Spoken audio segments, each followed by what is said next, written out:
안녕하세요. 반갑습니다. 네, 오늘 여러분하고 11번째 어음수표법 강의 진행해 보도록 하겠습니다. 오늘은 이제 지난 시간에 이어서 뭘 할 거냐면 어음수표 변조를 한번 해볼까요? 변조. 위전은 뭐 그렇게 좀 검토가 됐고 변조를 한번 해보도록 하겠습니다.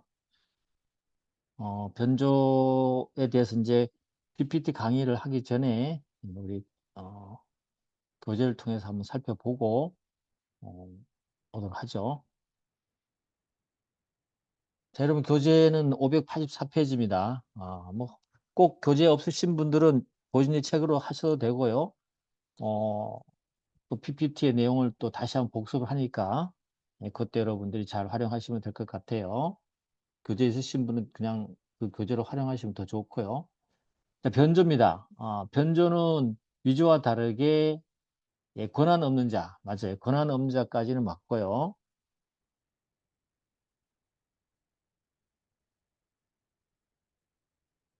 자, 권한 없는 자가 기명날인 서명 이외의 어음수표의 기재사항을 변경하는 거죠. 그죠? 기명날인 서명 이외의 다른 것 변경하는 걸 말한다. 그죠?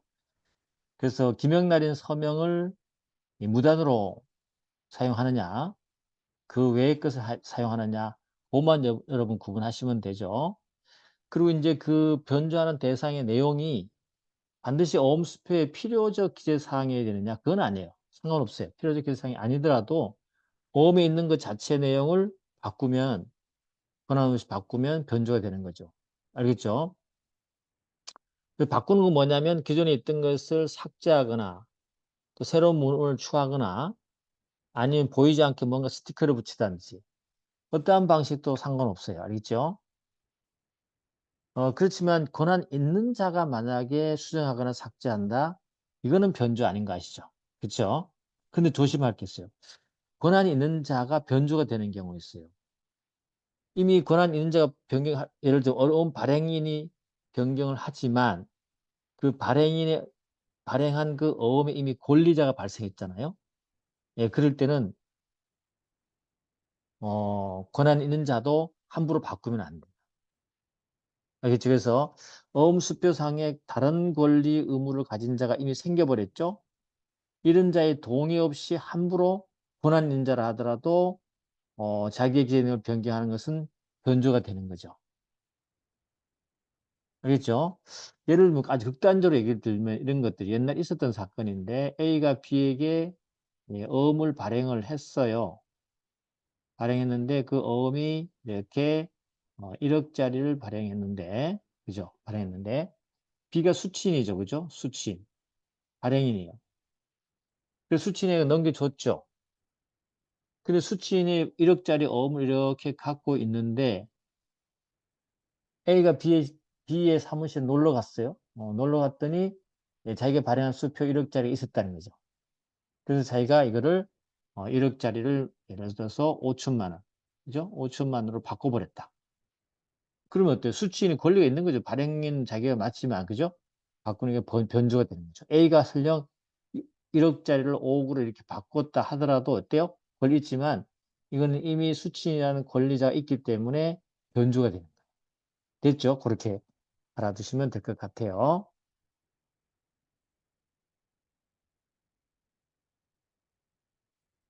자, 그래서 밑에 그 판례도 있죠.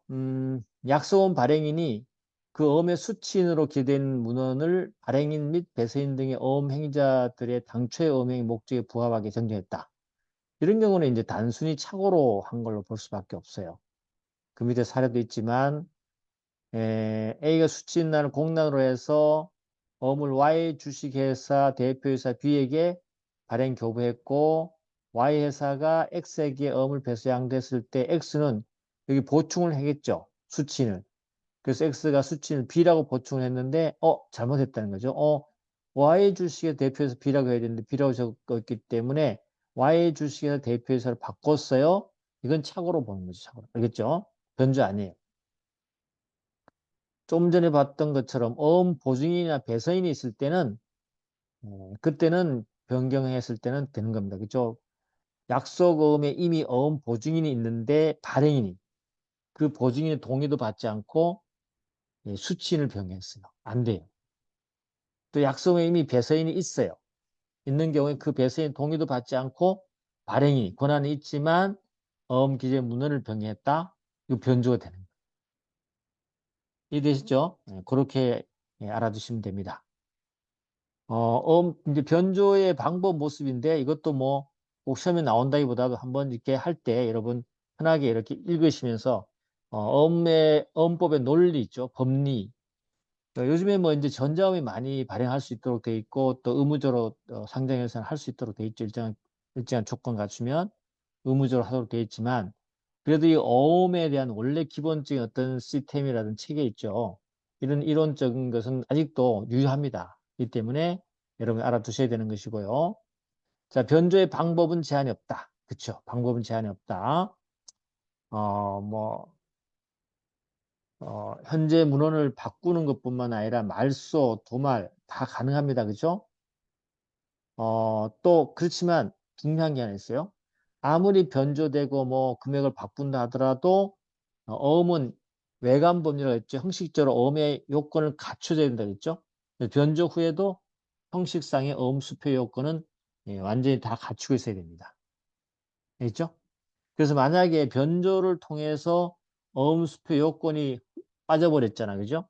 그러면 어음 수표의 해멸을 한다. 이건 변조가 아니에요. 어음으로서의 자격이 없어지는 거예요. 알겠죠? 그다음에 제3자가 고의로 인지를 약속어음에 기재된 지시금지 문구 위에 첩부했다. 뭔가 위에 붙여서 그 글자가 안 보이도록 한 거 있잖아요. 이것도 변조라는 게 판례 입장이었죠. 그 다음에 수취인의 이름을 말소해서 마치 수취인란이 백지인 것처럼 변경하거나 아니면 수취인의 이름을 갑을 을로 변경하는 거 있죠. 이것도 당연히 변조죠. 어렵지 않죠, 그죠? 변조라는 게 무슨 뜻인지 이해만 한번 하시면 돼요. 같이 하면서 이렇게 여러분하고 한번 같이 읽어보면서 이해해 주시면 뭐 되는 거죠. 이제 변조의 효과가 이제 우리 뭐 시험에 나오기도 하고 하는 거죠. 변조 효과. 아까 앞쪽에 봤던 위조의 효과처럼 그죠? 변조 효과. 이제 어민 위조나 변조나 어때요? 어음의 외관에 나타나는 것에 대해서 제3자가 믿을 수 있기 때문에 그 외관을 그대로 믿고 한 것에 대해서 우리 인정해 주는 것이거든요. 그래서 만약 변조 전에 바뀌기 전에 기명날인 한 자, 바뀐 후에 기명날인 한 자. 각자 다 책임이 좀 달라질 수는 있겠죠. 그죠? 바뀌기 전에 기명날인 서명 한 자는 어떻게 했습니까? 원래 바뀌기 전에 따라서 책임지면 되는 거죠. 문제 안 되죠. 그죠? 문제 안 된다. 그래서 한번 가볼게요. 어, 변조 전후의 기명인데 일단 변조 전에 기명날인 서명 한 자는 원칙적으로 원문에 따라 책임을 지면 돼요. 그래서 이거는 물적 항변 사유, 항변을 곧 배울 건데 물적 항변 사유로서 누구에게도 관계없어요. 선악 관계없이 이건 변조됐다는 것에 대해서 항변할 수 있어요. 변조 전에 A가 있고 B가 있고 그 다음에 C가 있다 합시다. A가 1억짜리 어음을 발행했는데 여기에서 2억으로 변조됐단 말이에요. 그렇죠? 변조됐단 말이에요.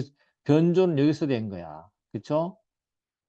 그러면 여기 1억 발행할 때 김영란이라는 발행이 있다 합시다. 이자겠죠. 변조 전에 김영란이 한 자 A죠. 그죠? A. 이자는 어때요? 만약에 나중에 C가 돈 달라고 왔을 때 항변할 수 있어요. 무슨 항변? 물적 항변. 알겠죠? 물적 항변 할 수 있습니다. 변조됐다. 그리고 나는 1억에 대해서만 책임지겠다. 라고 할 수 있는 거예요. 알겠죠? 변조됐다. 이렇게 하는 것이고. 만약에 변조 후에 여기 변조됐는데 C가 또 기명날인 했잖아요. 그죠? 이렇게 D. 그러면 어때? C가 기명날인 했을 거 아니에요. 그죠? C는 2억에 대한 책임을 지는 거죠. 상환 청구해오면 2억에 대한 책임을 져야 되겠죠? 뭐 그런 겁니다. 그 다음에 다만 변조 전에 기명날인자 또는 서명자가 예외적으로 어음면의 기재 변경에 대해서 사전에 동의하거나, 그렇죠? 동의하거나 추인하거나. 기책 사유 우리 뭐가 있었어요? 피변조자, 뭐 변조, 피변조자 있죠?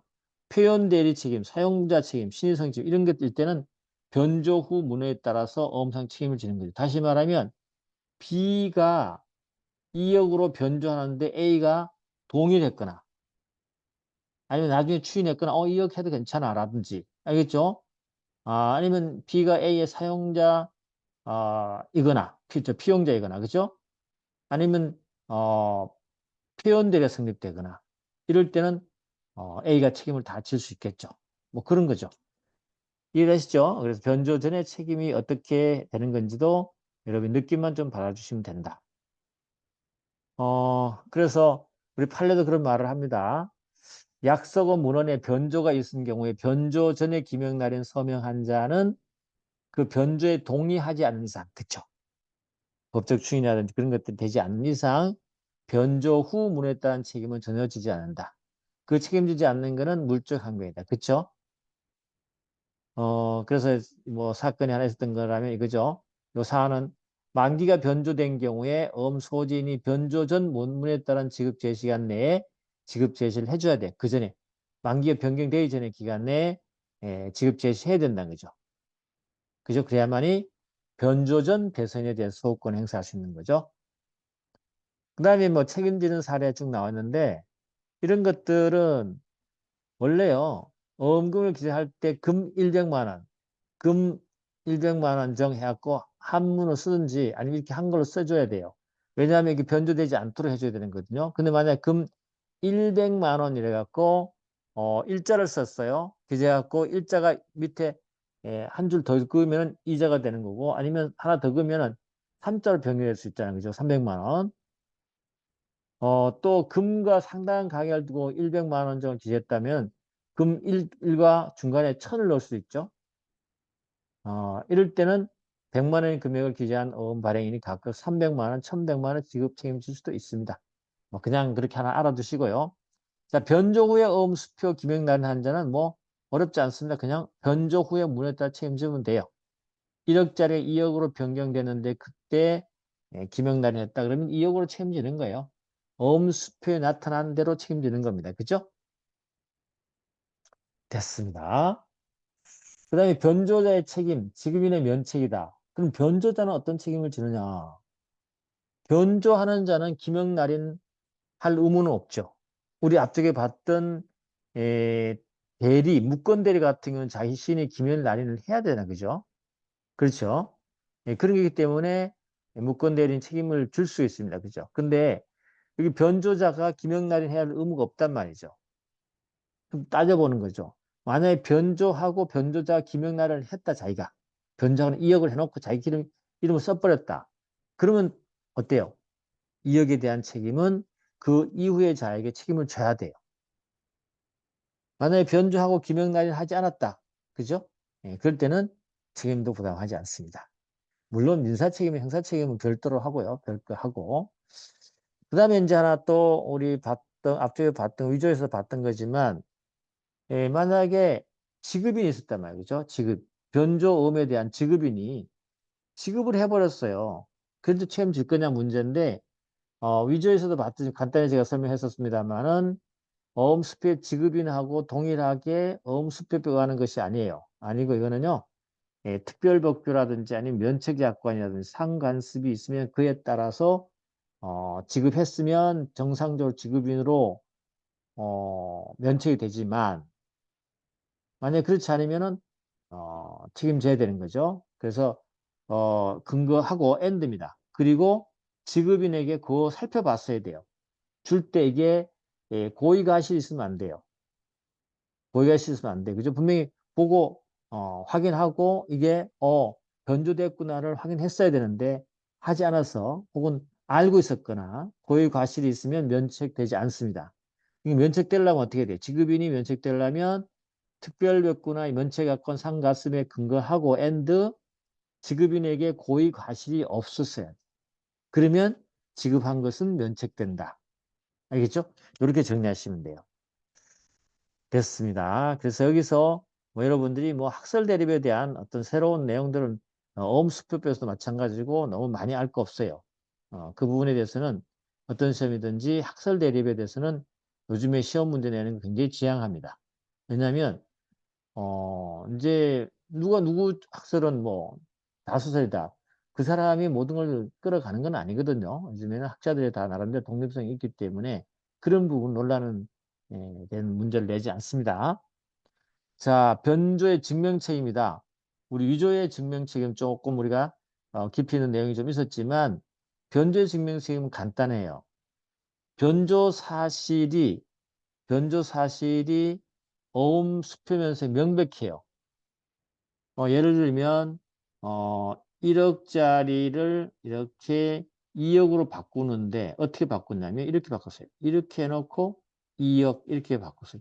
이거 뭔가 틀림없이 뭔가 냄새나죠? 그죠? 어음 수표면상이 명백해요. 그럴 때는 김영날인자에게 변조 후에 문헌에 따른 책임을 지기 위해서는 그죠? 김영날인 서명이 변조 후에 있었던 사실, 김영란이나 서명자가 변조에 동의했다는 사실을 누가? 어음수표 소진이 입증해야 돼.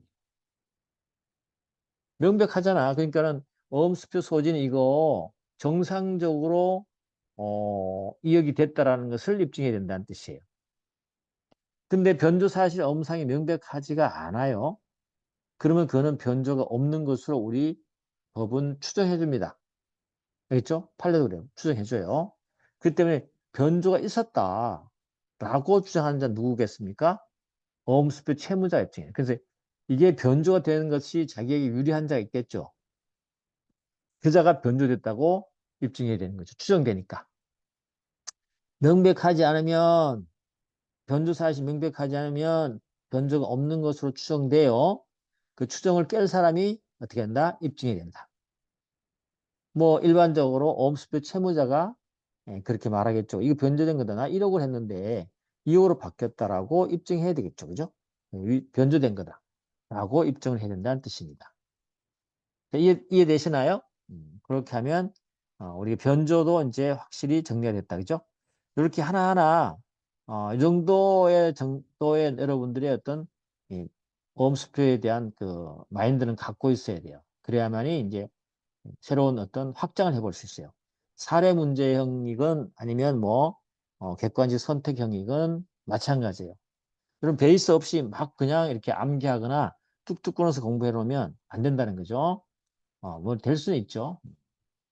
그렇지만 시간이 걸릴 수도 있고 틀릴 확률이 높다. 자, 됐습니다. 그러면 우리가 다시 한번 복습을 바로 해버리죠. 알겠죠? 바로 해버릴까요? 바로 해서 복습을 또 한번 해볼게요.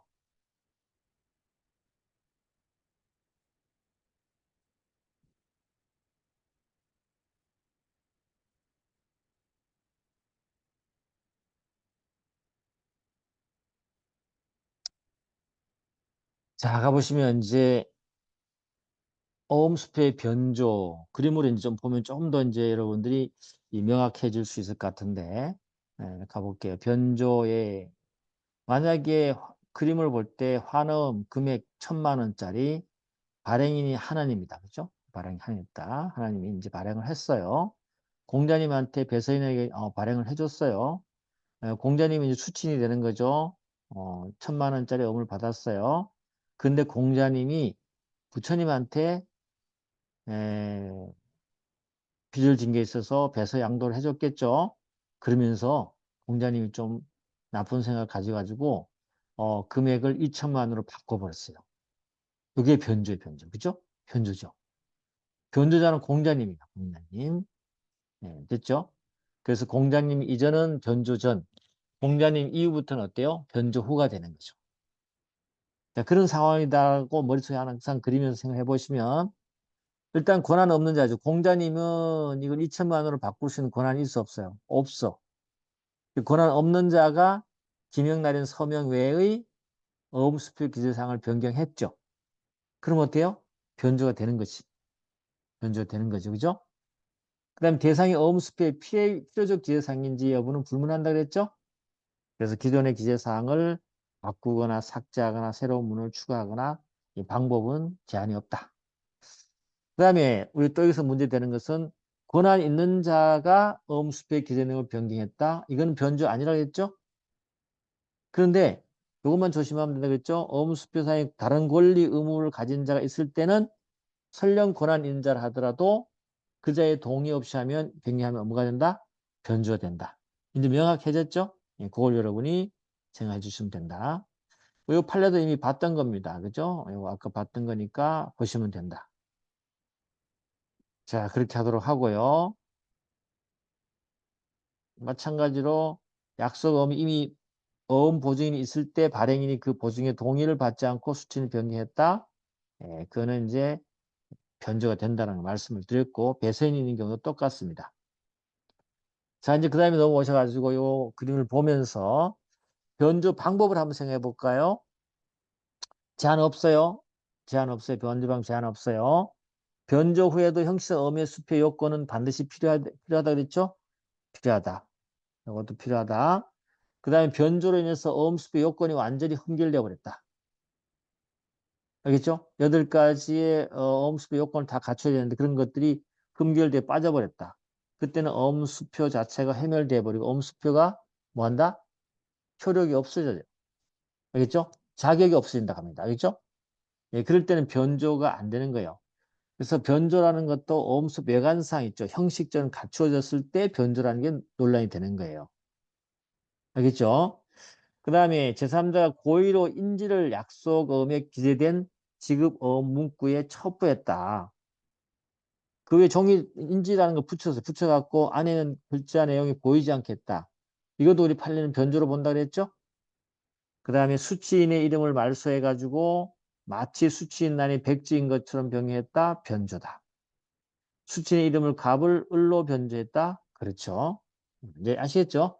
그렇게 보시면 되겠다. 자, 그 다음에 넘어가셔가지고 변조의 효과입니다. 자, 공자님 이전을 우리가 변조 전이라고 하고요. 공자님 이후를 우리가 변조 후라고 하고 생각을 한번 해볼까요? 자, 그럼 효과는 변조 전, 어음수표 기명날인 서명한 자 누구예요? 하나님이죠. 발행을 하고 자기 날인을 했네요. 보니까. 그때는 하나님은 천만 원에 대해서만 책임지는 거예요. 원문헌에 따라서 어음수표상의 책임을 지는 거죠. 이걸 우리가 물적 항변사회라고 그래요. 누구에게든 주장할 수 있어요. 알겠죠? 누구든지 난 천만 원만 책임졌다라고 주장할 수 있다는 뜻이에요. 근데 하나님이 어면에게 변조된 것을 공자가 이렇게 했다 그러니까 공자 보고 공자가 물어봤겠 하나님한테. 하나님 내가 지금 그 2천만 원으로 이거 바꿔서 내가 배수할 건데 동의할래요? 했더니 동의해버렸어. 그다음에 아니면 사후에 내가 좀 돈이 좀 필요해서 2천만 원을 변경했는데 좀 봐주죠. 그랬더니 하나님이 마음이 넓으시니까 그래 알아서 괜찮아 라고 했다는 거죠. 아니면 뭐죠? 규칙 사유에서 하나님 표현 대리 책임이나 사용자 책임이나 이런 것들이 필요하다는 거죠. 그랬을 때는 변조 후에 문헌인 2천만 원 다 책임진다 이 말. 이해되죠? 자, 그 다음에 변조 후 공자님 이후 문제입니다. 변조 후에 어음수표 기명날인 서명한 자 누구예요? 공자님이 기명날인 했잖아요. 공자님 2천만 원에 대해 책임져야 돼. 만약 상환 청구에 들어온다면. 그쵸? 변조 후 문헌에 따라 책임지면 되는 거죠.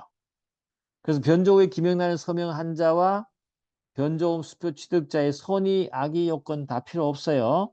알겠죠? 선의든 악이든 관계없이 2천만 원에 대해서 그걸 보면서 어음이 나타난 걸 보면서 기명날인 서명했다? 책임지는 거예요. 이해됐죠? 끝났어요. 변조에 대한 효과. 이런 것들이 시험에 나온다는 거죠.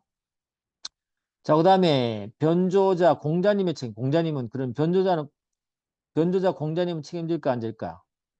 일단은 공자님이 김영날인 배세니까 김영날인 했기 때문에 책임지겠죠.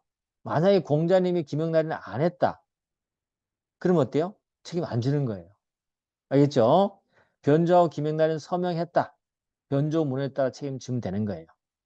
알겠죠? 그런 뜻이다. 그 다음에 변조음 수표 지급인의 면책이다 봤지만 위조음의 지급과 동일하다 그랬죠? 어음수표법에는 그런 근거가 없어요. 변조한 어음을 지급한 자는 어떻게 면책된다 이런 규정이 없단 말이죠. 그럼 우리는 특별법이나 면책약관이나 상간습이 있고 그 다음에 지급인은 어때요? 지급인은 고의나 과실이 없었어야 돼요. 그러니까는 변조된 어음을 보고 어때요? 살펴보고 검토를 했어야 된다는 거죠. 이해됐습니까? 그런 걸 말한다. 자, 됐고요. 이제 변조의 증명책임이다. 어렵지 않다 그랬죠? 증명책임. 누가 증명할 거냐 이 문제죠? 변조 사실의 어음면에 명백해요. 명백합니다. 예를 들어서 1,000만 원짜리 이렇게 1,000만 원 어음을 갖다가 어떻게 해요? 이렇게 좀 조잡하게 공자님이 찍 긋고 난 다음에 2,000만 원 해놨단 말이죠. 그럼 누가 봐도 이거 2,000만 원 찍 긋고 했기 때문에 바뀌었는데 이거 뭔가 변조한 거 아닌가 생각해 볼 수 있는 거잖아요. 요럴 때는 누가 입증 책임이냐? 김영날인 서명이 변조 후에 있었다는 사실. 김영날인자가 변조에 동의했다는 사실. 그죠? 이런 것들을 누가 어음소진이 입증해. 어음소진이 입증해줘. 알겠죠? 어음소진 누가? 부처님이 입증해야 돼. 부처님이 입증해갖고 돈 받아야 된다. 그죠? 근데 변조사실 어음표면서 명백하지 않아요. 이렇게 깔끔하게 아주 깔끔하게 이렇게 변경됐단 말이죠. 이럴 때는 변조가 없는 것으로 추정해요. 없는 것 추정해요. 변조가 있었다는 사실을 주장하는 자가 추정되기 때문에 이걸 주장하는 자가 입증해야 돼요. 뭐 하나님이 입증하든가 그죠? 돈 달라 그러면 하나님이 야 이거 변조된 거야 라고 입증해야 되겠죠. 나는 원래 1,000만 원짜리 발행했는데 공자가 지금 2,000만 원 바꾼 거야 라고 본인이 입증해야만이 부처님한테 2,000만 원 책임 안 지는 거죠. 그게 될 수 있겠죠. 그죠? 뭐 어쨌거나 그래서 추정돼 버린다는 걸 여러분이 알아두시면 된다. 자, 이렇게 해서 오늘은 이번 시간이죠. 이번 시간은 여러분 여기에 배서만 해서 깔끔하게 마무리 짓도록 하겠습니다. 다음 시간에는 우리가 뭘 할 거냐면 예고를 좀 해본다면 어음수표법상의 이제 권리를 좀 할 거예요. 어음수표 법의 권리, 어음수표법의 권리, 그 다음에 어음수표상의 권리, 요걸 공부를 해볼 거예요. 요거는 뭐 여러분 아시다시피 이제 어음수표에 대한 직접적인 그죠? 권리 의무를 따져볼 수 있는 겁니다. 그 권리 의무의 종류를 따져보고 권리를 취득하는 방법도 생각해 봐야죠. 그렇죠? 어음수표는 권리를 취득하는 방법이 있겠죠? 원칙적으로 권리 취득 원인 방법 뭐 승계 취득이 있고 그죠? 뭐 특적 승계도 있겠죠. 근데 여기서 문제되는 것은 이제 선의 취득이 문제되니까 어음수표 선의 취득 요건을 갖추고 있는지 알아봐야 되겠죠. 그죠? 요건이 뭔지. 그 다음에 이제 항변이 나옵니다. 어음수표의 항변, 인적 항변, 물적 항변을 살펴볼 거고요. 그리고 어음수표 상의 권리, 소멸되는 거. 소멸되는 건 소멸 원인이 있을 거고, 뭐 찢어버리고 없어졌다, 물에 빠져 다 붙어서 없어졌다. 그 다음에 소멸시효가 문제되겠죠. 그 다음에 말소 훼손 상실 문제. 그리고 여기서 제일 중요한 건 뭐냐면 이득상환청구권이에요. 요거는 우리가 어음수표 법상의 권리라 그래요. 어음상의 권리는요, 어음 그 자체에 들고 있는 어음에 나타난 것으로 어음을 들고 있는 그 자체로 권리를 행사할 수 있는 거 있잖아요. 어음금 상환 청구권, 다시 말해서 어음금 지급 청구권 있죠. 이런 것들. 어음을 갖고 있기 때문에 행사할 수 있는 거잖아요. 그런 것들은 어음상의 권리라고 하고요. 어음과 관계없이 법에서 인정해주는 권리들이 있거든요. 다른 거 몰라도 되는데 이득 상환 청구권 알아둬야 되죠. 이거는 이제 민법의 부당이득 반환 청구하고 똑같습니다. 법정 채권이 되는 거죠. 그죠? 그런 채권 청구하게 되는 건데 이득상환 청구권을 알아두면 되는 거죠. 자, 오늘 여기까지 하고 다음 시간에 이제 어음수표상의 권리를 진행해 보도록 하겠습니다. 수고했습니다.